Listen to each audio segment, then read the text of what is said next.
President of the Institute for 21st Century Questions, Editor-in-Chief of Global Brief magazine. We have a one-on-one interview with Bilahari Kausikan in Singapore right now, about 30 to 40 minutes. It's a real pleasure and honor to connect with Bilahari at this important conference. And Bilahari, it is early in the morning in Singapore, so thank you for getting up bright and early, and thank you for all your work with Global Brief magazine over the years. Bilahari is probably our most popular geo-blogger, with tens of thousands of readers on Global Brief, and also with all of his blogs being republished by the South China Morning Post with an even bigger multiplier.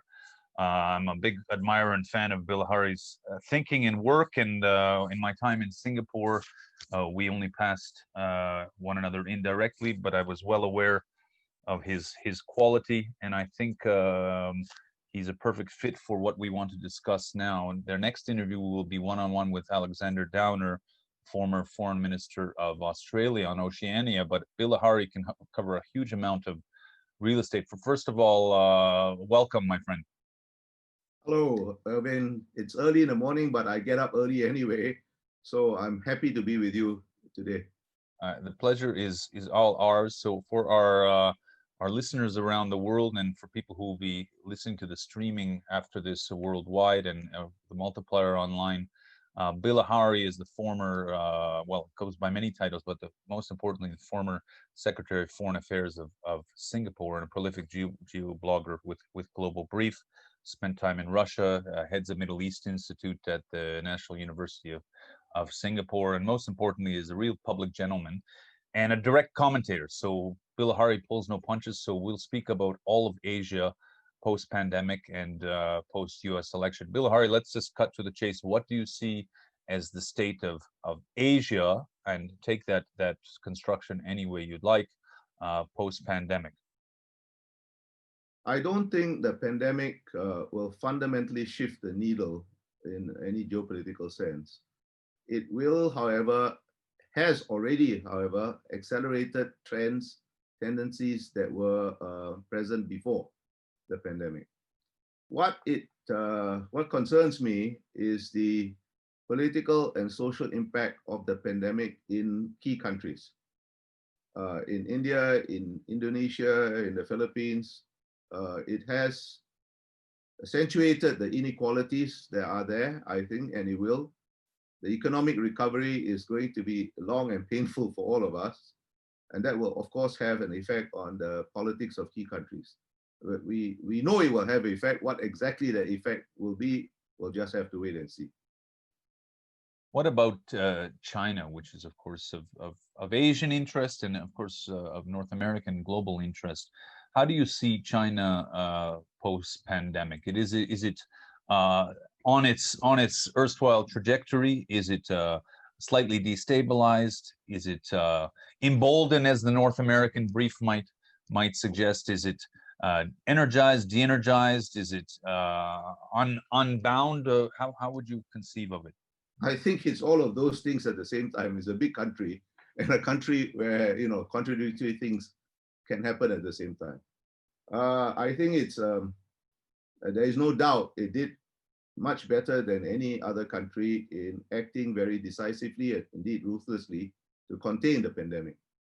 On the other hand, let's not forget how the delays that allowed it to spread both within China and out of China. It is growing again better than other people, but that does not mean well. So it will have positive growth, but will it be enough for its own needs? Probably not. Not for some years. Not this year, not next year, maybe another year or two.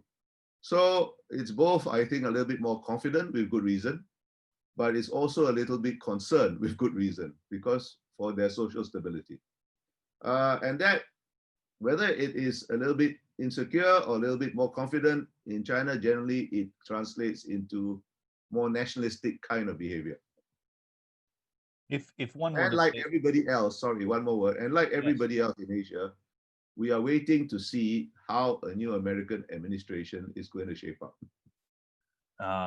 Us as well, and we'll turn to the administration imminently. Much to discuss. Bilahari, if you look at it from an outside brief, I think a little simplistically, one would say the pandemic starts in China for whatever reason, and paradoxically, China recovers more quickly and more competently than other countries.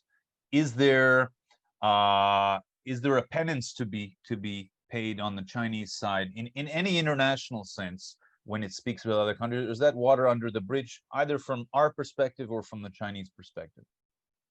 Well, it's just one more factor. I think China is a big country, an important country. It can never be ignored by anybody, not just in Asia. On the other hand, there is at least a nascent global coalition of countries with concerns about China, or concerns about certain aspects of Chinese behavior. And you know, this is the reality. You have a big geopolitical fact that cannot be ignored, that is positive in some ways, but also behaves in some ways that causes concerns in a variety of countries across many regions. Let's take the latter category first before we go to the positive sides or the learnings from China. The behavioral ones have come up in questions from particularly North American observers in Ottawa, some of our listeners and people online in Washington. The behavioral, I don't want to say pathologies, but things that might raise concerns on the Chinese side. You've written quite a bit. What are some of the top of mind ones? Well, okay, let's start with a very basic factor, a very obvious one, so obvious that it's practically invisible. China is a communist country. Of course, not in its ideology anymore, but in its political structure. And that's the source of both its strengths and both its weaknesses. There is a certain reluctance to be open and transparent with, for example, we saw in the pandemic. But on the other hand, once they decide to do something, they can act with great decision and ruthlessness. A lot of the behavior that concerns people, let's say in Asia or in Indo-Pacific, as we say now, well, the behavior in the South China Sea, the behavior in the East China Sea, the behavior in the Himalayas, in the Taiwan Straits, these are dangerous issues, some more than dangerous than others. On the other hand, it is going to be the only major economy that's going to be growing this year or next year, right? So that is something of a locomotive for almost everybody. So it's a mixed picture for China, and it is a mixed picture for the United States and for most big countries. How would you one issue that is of prominence in outside of China, and how I wonder how you would interpret it from your seat in Singapore and Southeast Asia, is the Uyghur question, in particular in the Muslim population in China in general? Well, I think this is a problem waiting to explode. There are not many Muslim majority countries, for a variety of reasons, that have made a big fuss about it. That does not mean they are not aware of the problem. In fact, I think there is a growing awareness of the problem. And I have told my Chinese friends, or I've reminded my Chinese friends of a saying of Mao Zedong, a single spark can start a prairie fire. It may not happen, or it may be happening even as we speak, or it may happen next week, or or next year. But the dry grass is there. If you look at certain other episodes that have excited or inflamed the Muslim world, let's say the Danish cartoons, or I don't think, if I remember correctly, there was no government of a Muslim majority country that initially at least wanted to make a fuss about it. But something happened. Some imam passes a fatwa. Somehow there is such a thing as a global ummah, a global community of Muslims. And it exists on the internet in a way that it has never existed since there was Islam, because there is an immediacy, there is a scope, and it's just there. It can happen, it may never happen. And it's a totally, from my point of view, unnecessary problem. Well, the spark would be domestic or outside of China. Could be anything. Who knows? Well, before we get to the situation in the United States and calculations in Asia in relation to the United States, I just want to do a little bit of a tour d'horizon, Bilahari, if you will, in your own backyard. Singapore has done quite well, Vietnam quite well, Thailand quite well, but Indonesia not very well. And Indonesia is a huge country that has not come up much in this conference, even though we've covered almost every region and most micro regions. Why is Indonesia not doing well coming out of this pandemic? Well, look, it's as you said, it's a huge country. It's a huge sprawling archipelago, something like 17,000 islands with very different levels of development across that huge archipelago. 260 odd million people. It's not fair to judge that kind of country by the same standard as you judge a small city, compact city state like Singapore, or even a country like Vietnam, which is another communist country in its political structure, and that gives it a certain instruments of control. There is also something which I don't understand, and I don't want to speculate about it. The mainland Southeast Asian countries seem to be, generally speaking, less affected by this virus than the maritime countries. Nobody knows why, at least I don't know why. But so I don't think we should, I mean, I look at what Indonesia is struggling with some sympathy. You know, it's a huge country. Its medical capabilities are not evenly spread everywhere. And even where there are fairly good medical facilities, say in Jakarta, you know, it's a huge city. So it's hard to get hold of it. Now, that's Indonesia. Singapore has done reasonably well as expected, and that's come up in the briefs in this conference on both days. How about Malaysia, right next door?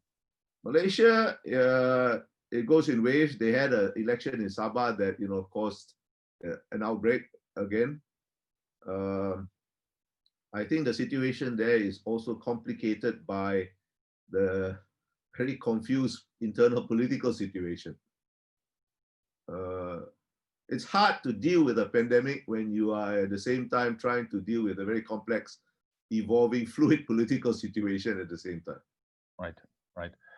Let's turn to the election outcome in Washington. Now, Washington is one of at least three centers of power that we'll touch on. We've already touched on one of them. How should China interpret the results of the American election? What would their calculus be now? Well, I don't know. If I was them, I wouldn't hope for any significant shift of policy towards China, at least not initially. Look, what strikes me about the American election most is not so much that the incumbent lost, but there are some 74 million Americans who voted for him, right? Which is a larger number than in the past. Okay, Mr. Biden had a larger majority than in any previous person. So did Mr. Trump as the incumbent defender. And those 74 million Americans presumably agree with his policies. Mr. Biden's priority, as he has said, and correctly so, is domestic to deal with both the health and economic effects of the pandemic. And he will need the support of Republicans in Congress. They look like they're going to keep the Senate, and they have improved somewhat in the House. And all those Republicans in Congress will be cognizant that they are of these 74 million people, right? So I don't think Mr. Biden is going to want to pick fights with them unnecessarily, right? And what should go ahead? I think, you know, the trajectory of policy towards China is not going to shift drastically. How it's implemented may be done in a more orderly way with more consideration for friends and allies, with more transparency perhaps and better communication. What should Washington understand of Beijing that Trump perhaps didn't understand? Or what should they understand that he understood very well? Well, first of all, it's not all about soft power. and just not being Trump is not a strategy. Right? Right. Look at the issues I mentioned before: South China Sea, East China Sea, Himalayas, Taiwan Straits. These are hard power issues, right? And you have to, and that was a weakness of the Obama administration, particularly in its second term. So Right. people in China, people across the Indo-Pacific will be watching very carefully every move of the new American administration to see whether, I don't think it will be a repetition, but see whether that same tendency will manifest itself. Let's go quickly to Northeast Asia, because we can cover a lot of real estate with Bilahari. What would the South Korean calculation be vis-a-vis China and vis-a-vis Washington? And what would the similar calculation be in Tokyo? Look, both South Korea and Japan are US allies. And the US is a vital factor in their strategic calculations. And that's not going to change, no matter what. China is a partner. It is also a concern.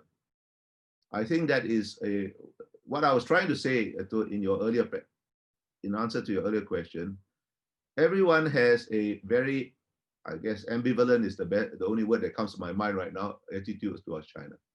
Nobody sees China as an enemy. Nobody is without anxieties for China either. And that's true, particularly so of both Japan and Korea, North and South, by the way, which have had long and complicated historical relationships with China and with each other.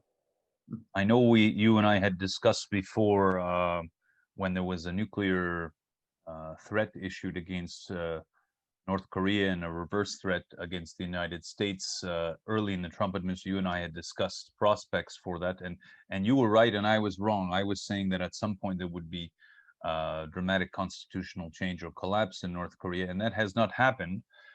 So what will happen there based on your assessment and your information? Look, I was in the ministry for almost 40 years. And every one of those years, somebody would tell me North Korea is on the verge of collapse. So, and then I finally visited the place and I found it a fairly resilient place in its own way, all right? Not a resilience that you and I will hope for our own countries, but nonetheless, resilience, right? Now, what is it? It is a de facto nuclear weapon state. It's not going to give up its nuclear weapons. How do you deal with a nuclear weapon state? There's only one way, by deterrence. Right? And then perhaps in the future, I don't think we're anywhere near there, by some form of arms control. And that's not going to change, I think. I think Mr. Kim Jong-un is like everybody else, waiting to see how the new administration shapes up. We had a very strong India panel with some colleagues and with whom you would be familiar earlier today morning Toronto time, and it came out that India finds itself, despite the charisma of Modi, in a state of strategic confusion, not quite knowing what its interests are, not quite knowing how to mobilize instruments. What should New Delhi's calculations be vis-a-vis the new administration in Washington and vis-a-vis China coming out of the pandemic? I think there has been, to me, I don't know what the Indian colleagues said. It seems to me that there is now a fundamental shift of Indian attitude towards the world because of China. I think whatever remnants of this idea, this romantic idea of non-alignment has gone. That does not mean that they are going to play deputy sheriff to anybody. Right? Because it's a big country, it's an ancient country, they have their own interests. Their interests now bring them with certain degree of alignment with the United States, because I don't think you can balance China without the United States. But it's not a deputy sheriff. If anybody in the United States has that illusion, please get rid of it immediately. Now, I think Mr. Modi's priority has to be recovery from the pandemic. Right. It's again something like Indonesia is a huge country, it's a sprawling country, it's a highly populated country. It's not easy to get a handle of it. And I can tell you what an Indian friend of mine said, which is a very harsh reality. Look, you can't really lock down to the extent that you could say in China or even in Singapore or some other place, because it is very largely still a very poor country, and people are living from day to day. So if you lock them down, they will die by starvation. If you don't, they might die by the disease. And that's the very cruel choice any Indian government will face. So they are doing not bad, but they will, given these circumstances, they are not doing really badly, but they are not doing well, and it will take quite some time to recover.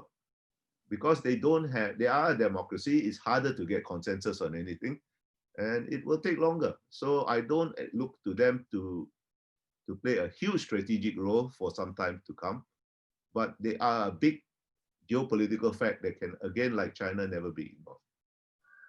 Bilahari, we mentioned Beijing, we mentioned Washington. The third major power would be Russia, indubitably. And what would Russia's calculations be? You're Russianist to some extent out of Singapore, have spent time. What should Russia's calculations be vis-a-vis Washington in a Biden context and Beijing coming out of the pandemic? Well, look, Russia, if I was Russian, I wouldn't expect too much from the new administration either. Right? Its relationship with Beijing is it's not, as one academic once wrote, it's not more than an axis of convenience, but it's not quite a natural partnership either. They're brought together by circumstances. They are not entirely comfortable with each other, but they have common interests. That's not going to change by the pandemic. I think the same trajectory. It's not a major player in my part of the world. It is a major player around its own periphery, in its near abroad. But in the Indo-Pacific, it's a nuclear power. It's a permanent member of the Security Council. Can't be ignored, but it's not a major player. We had a very, I would say, even heated, but very direct, although civilized panel on the Middle East about a few panels before yours. And obviously it was enlivened by the assassination in Iran yesterday, by the incoming Biden administration, the changing calculations, by the recent Abraham Accords brokered by the Trump administration. What is your sense of the possibilities for conflict and peace in the Middle East? And more pointedly, from our institute, we do a lot of on-the-ground work quietly around the world. And one of the algorithms we floated with some resonance by my colleague, Sasan Shomnish, co-founder of the institute, is the idea of a security structure, a security framework for part, or even, as some colleagues were saying during the panel, much of the Western Asian region. What's your thinking? Okay, I think there are two fundamental realities about the Middle East that we can't lose sight of. Three, maybe. Right? First, there are two tiers. The northern tier, I would say, from Turkey right down through North Africa. And if you look at it cold-bloodedly, most of those countries, except for Israel, Turkey, and maybe Iran, the rest of them are failed states, and Egypt, all right? Or Morocco, Algeria, Tunisia, they are not really very central to the whole thing. Syria is a failed state. Lebanon is a failed state. Iraq is a failed state. And they're not going to be put together again. You just have to manage. So peace is a relative thing. Lack of conflict is a relative thing. There's always going to be some level. The other big reality is, of course, this emerging axis. You have Iran on one side, right now supported by Turkey for entirely different reasons. And you have the Arab Gulf states and Israel and Egypt and so on, right? That's a new geopolitical structure. Now, how this is going to be played by the new administration, I think remains to be seen. Mr. Biden or his advisors have said they want to try to resurrect the JCPOA. I think it's easier said than done. On the other hand, they also have said, Mr. Biden himself has said that he wants to encourage the movement towards normalization of relations by the Arab states. Now, these two things are contradictory because the reason that they're normalizing relations with Israel is because of their concerns about Iran, common concerns. So where will this balance, if there can be a balance, fall? I don't know. It's easier said than done to revive the JCPOA, assuming you think it's a good idea in the first place. Just let's take it as an assumption. right? And the recent assassination is not going to help that. The election that Iran is going to have next year, I forget which month, is not going to help either. So the third big reality, which is probably in the long run a bit more important, is the efforts by Saudi Arabia to reform its economy, which cannot be done without reforming its society, and and that's a very big chunk, because don't forget, Saudi Arabia is still the custodian of the holy places, and how it plays out there will have an effect not just on the Middle East, but across the Muslim world. How should leading European countries interpret, from your perch in Southeast Asia, how should your leading European countries interpret the Biden outcome and what's happening in China? Well, I kind of fear that they think that some, at least, I don't think they all think that way, that some things, okay, we are back to the status quo ante. You can't go back to the status quo ante, because that status quo ante doesn't exist anymore. Okay, Mr. Biden, for example, will be more polite about it, but the demand for more burden sharing is not something that Mr. Trump invented, It has existed for several decades, and the Europeans haven't been able to come up to scratch on that. And so the demand will not go away. Mr. Biden will be much more polite about asking them to do more in their common defense. And he'll be more patient probably. But the essential problem remains the same. The essential problem for Europe is they cannot afford their social model anymore. It is unsustainable as a matter of actuarial certainty because of the demographics. And so you have to cut the model, or you have to cut something else. And the politically easy thing not to cut or not to spend on is defense. That's where they are. And you can't, again, Europe is a prime example of this. You can't just do it all by soft power. What is your advice for a country like Canada, calculating against the new government in Washington, also closer to China than we think, and involved in a conflict with China, with a northern border with Russia and old European ties, quite big, both demographically and territorially? Well, I used to be High Commissioner to Canada while I was in New York. I was accredited to Canada. And I came to this conclusion, right? First of all, Canada is a Pacific country, but has never quite maximized its Pacific potential, because you are always distracted by your relationship with the United States, which obviously has to take first priority, but takes up a lot of energy, soaks up a lot of time, energy, attention, and so on. Second, my advice again to Canada is same advice as to the Europeans. You can't do it all with soft power, which some Canadian administrations seem to think. Not to the same extent as Europe, but they had that tendency to. And you have the hard power as well as the soft power. Use it. Good advice. I like the Pacific notion. It's something we worked on in collaboration with friends in Singapore as well, to expand our mental map. So we'll return to that in our practical work. Just a couple of moments, Bilahari, and then we'll let you get back to sleep. I'm sure you need a couple more hours before the day starts. I get up at 5 o'clock every day. So I just got up at 4:30, so just half an hour difference.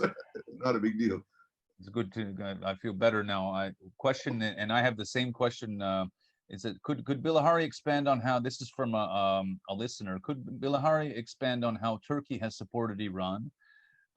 Is that an alliance? And then, especially in light of the Gulf Israel rapprochement and Iran's support for Armenia and Karabakh. Okay, no, I may have given the wrong impression. I'm not saying that Turkey supports Iran in any active way, but in this new line that's being drawn across the Middle East, it finds itself on the same side of that line as Iran for entirely different reasons. And it's not a natural place for Turkey to be, because it is a member of NATO, it is, and so on. But as internal Turkish politics has evolved, it finds itself on that side of the line, which I am not sure it will be there forever, but that's what I meant. Not that it's actively supporting Iran. Two quick questions, Bilahari. This has been terrific and exactly as advertised. So thank you. First is on Singapore. What lessons, if you're going to be direct, what lessons does Singapore need to learn from the world, or in its own reflection and analytics, to survive the next 20 to 50 years, which is not obvious for a state like Singapore? To survive, Singapore has always had to change before we had to. Anticipate change and change. That's becoming more difficult because the trajectory of change is that's certain. The pace of change is faster. Right? You know there are going to be serious disruptions because of technology and the other issues. For us, I think the key issue is this. Singapore is quite unique in the way we organize ourselves. If you look at our part of the world, and increasingly in the West too, our part of the world, the typical method of organization is hierarchy based on ethnicity or religion or some combination. Whereas Singapore organizes itself horizontally by what we call multiracial meritocracy.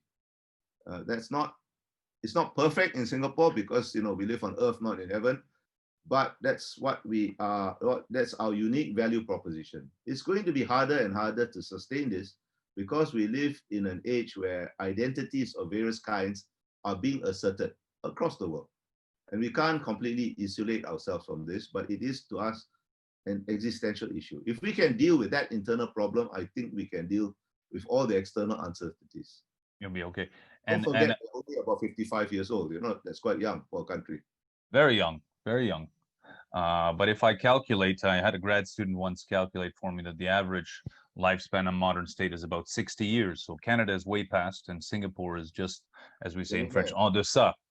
So, and India in that calculation is not ancient at all, but that's a different discussion. We have Alexander Downer, whom you might know, coming up right after you on a similar interview. And I wonder whether you could anticipate his briefing, which will cover a different geography, and say how would you advise Australia coming out of the pandemic and vis-a-vis the United States under Biden and China?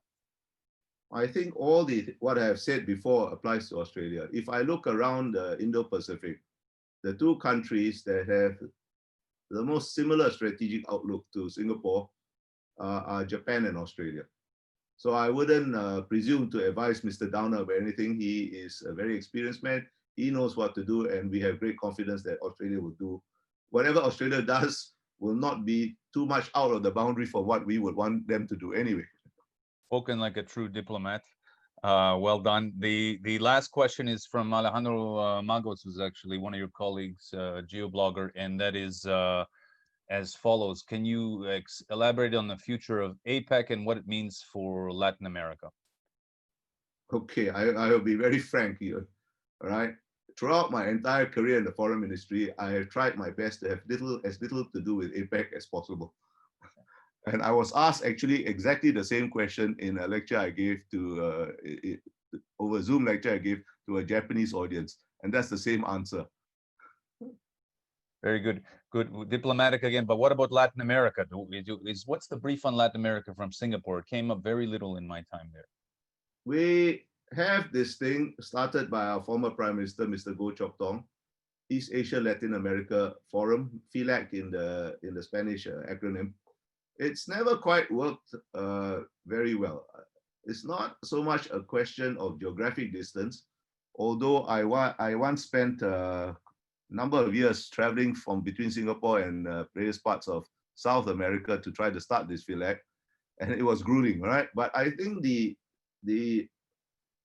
bigger obstacle is the mental distance, the psychological distance. The immediate concerns are very different. The way of looking at them is very different. So there is a lot of, I don't take that as I see that as an opportunity actually, because we need to work with each other more. And although we haven't done very much together, it's more than, let's say, 20 years ago. So the progress is in the right direction, a bit slow, that's all.